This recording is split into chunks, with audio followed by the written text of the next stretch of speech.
Olá e bem-vindo a mais um vídeo do canal. Bom, eu sei que faz um tempo que eu não faço vídeo, então tiveram várias perguntas. Eu selecionei algumas perguntas aqui que veio pelo e-mail para esclarecer que eu achei de uns tópicos diferentes. Eu sei que tem muita gente me perguntando a respeito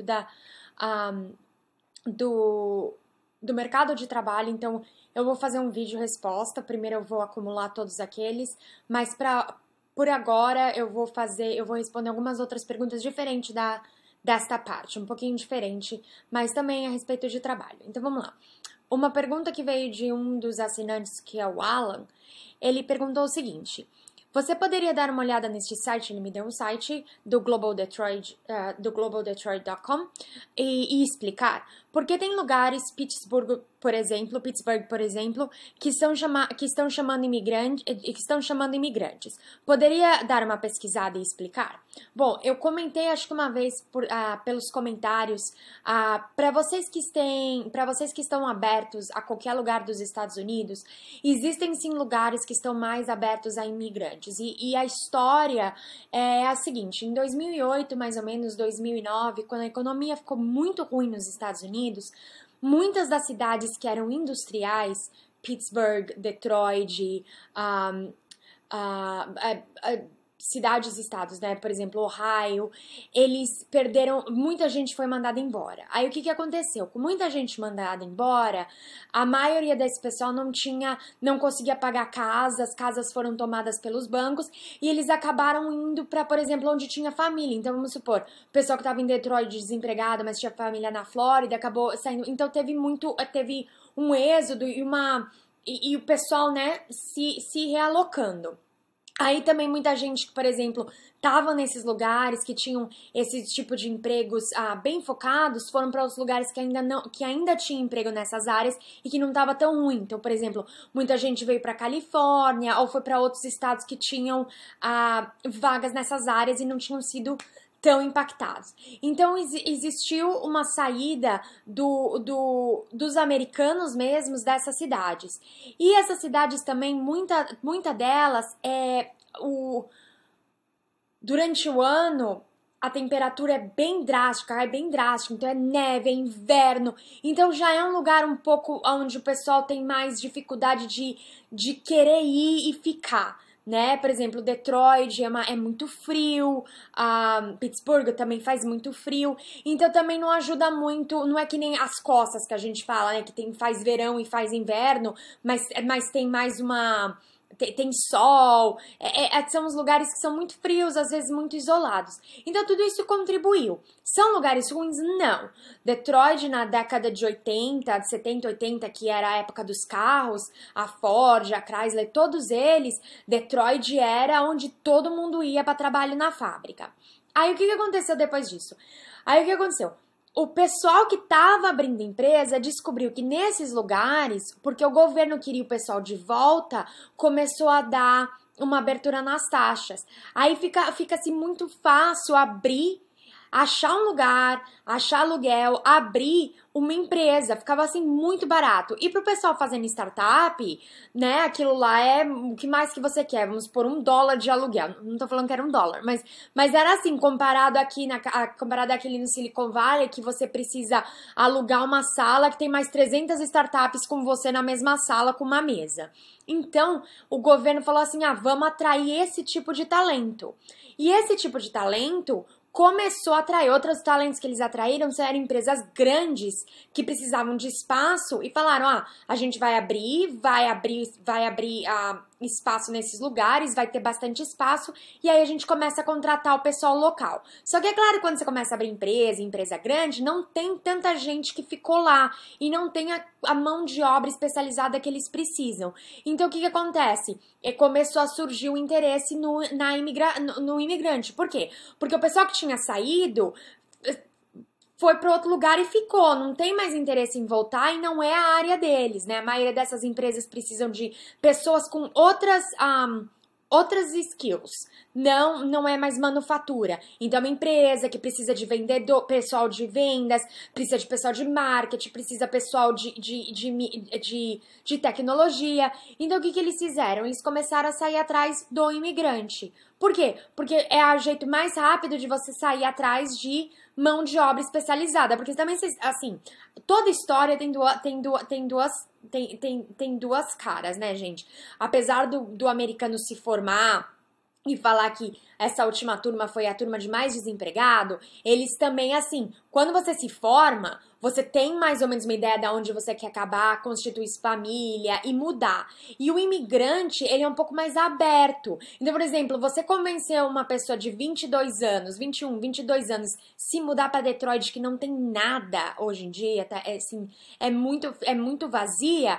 Não é o que ele quer se arriscar, ele é novo. Agora você vai para um imigrante que já tá nos seus 35, 40 anos e fala, olha, cara, eu vou te dar uma área de gerência ou você pode vir aqui se mudar para os Estados Unidos. Para ele isso é que é importante, entendeu? Então também eles brincam com o que é importante para as pessoas.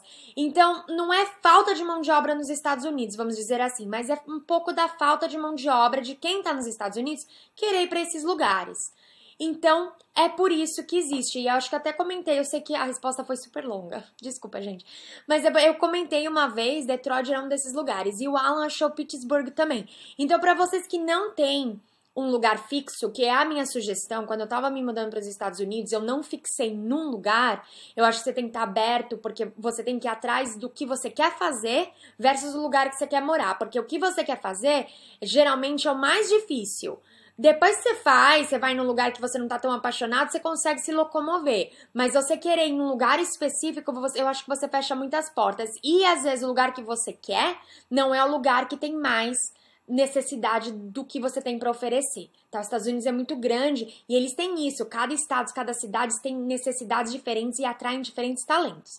Então eu sou da opinião que você tem que estar super aberto aos 50 estados e tem que estar super aberto à cidade se é que você está querendo vir para os Estados Unidos, pelo menos por um tempo, para poder se estabelecer, para poder pegar experiência e pegar e trabalhar nos Estados Unidos.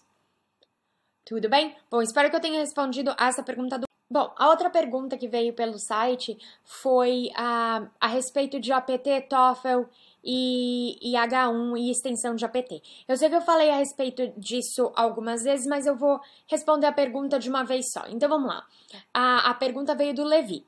Então, qual foi a pergunta? Olá, Camila. Sou bacharelada, tenho muito interesse em fazer... Sou bacharelada, tenho muito interesse em fazer uma extensão, mestrado. Ele quer saber o seguinte, existem cursos que substituem o TOEFL? Se sim, quais são os nomes? Não existe um curso que eu vou falar pra você que vai substituir o TOEFL. Na verdade, substituição de TOEFL é a faculdade que decide se existe ou não. Geralmente, o que a faculdade deixa é assim, se a faculdade tem um curso de inglês que ela oferece, ela pode dizer assim, ao invés de você fazer o TOEFL, você tem que se inscrever nesse curso de inglês, cursar durante 3 meses, fazer a prova e passar. Então, é da faculdade que fala se o TOEFL pode ser substituído ou não. Não existe uma coisa que eu vou falar, se você tem esse, então você não precisa fazer TOEFL. Vai de faculdade para faculdade, vai de quão concorrida a faculdade é, de quão interesse a faculdade está em você como pessoa versus em você como seu dinheiro. Depende muito, tá? Então, assim, o que eu sempre falo é assim, pergunta.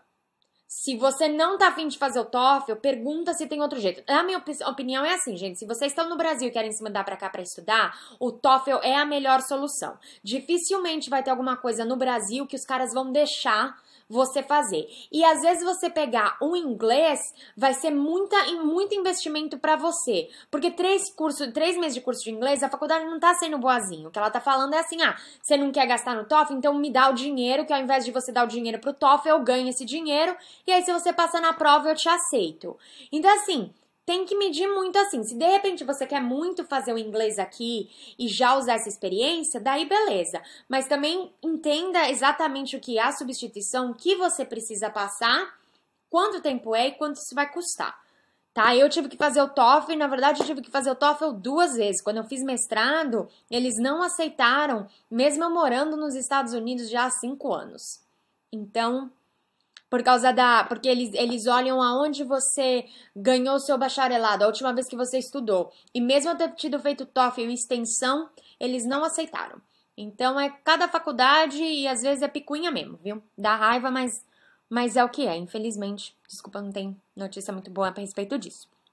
Aí pergunta assim: queria saber da possibilidade, após 1 ano de curso de extensão, a obtenção do APT e caso houver o desejo de permanecer nos Estados Unidos, porém não conseguir o H1 no primeiro ano de APT, eu conseguiria um outro APT de mais 1 ano? Depende do que você faz.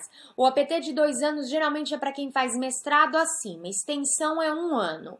A minha sugestão é, assim que você consegue o APT, é forçar a empresa a fazer forçar a empresa a fazer o H1, porque se você não conseguir o H1, que seja porque ou teve loteria ou que os caras negaram, mas que você sabe o motivo para tentar de novo. Não deixa a empresa te levar, tá, gente? Se a empresa tem interesse em você, ela vai atrás do H1. Se ela não tem, não estende e fica com a empresa. Porque eu já vi muita gente vindo conversar comigo e isso foi só um truque da empresa porque eles não queriam perder o trabalhador e não queriam fazer o H1. Então, fique esperto, não deixa a empresa enrolar. Se ela contratou você para o APT, você quer o H1, fala para ela fazer o H1 assim que der. Tá? Tenha certeza de negociar isso. Não é o favor que a empresa está fazendo. Na verdade, é o que você precisa para crescer como profissional e poder ficar. O que você quer é importante você falar. Qual é a outra? Ele perguntou se ele conseguiria outro 1 ano, cursando extensão. Não. Lembra-se, quando eu fiz aquele desenhinho, é assim.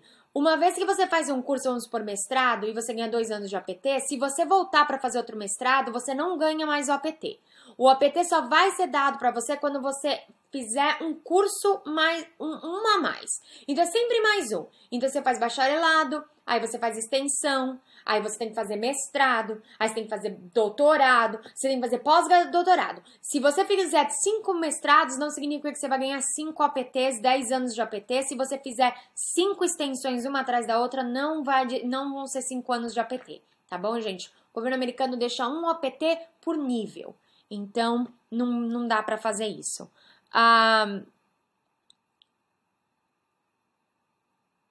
Queria saber se completando um curso EAD aqui no Brasil de extensão ou mestrado em universidade americana, eu teria direito do APT mesmo assim? Não.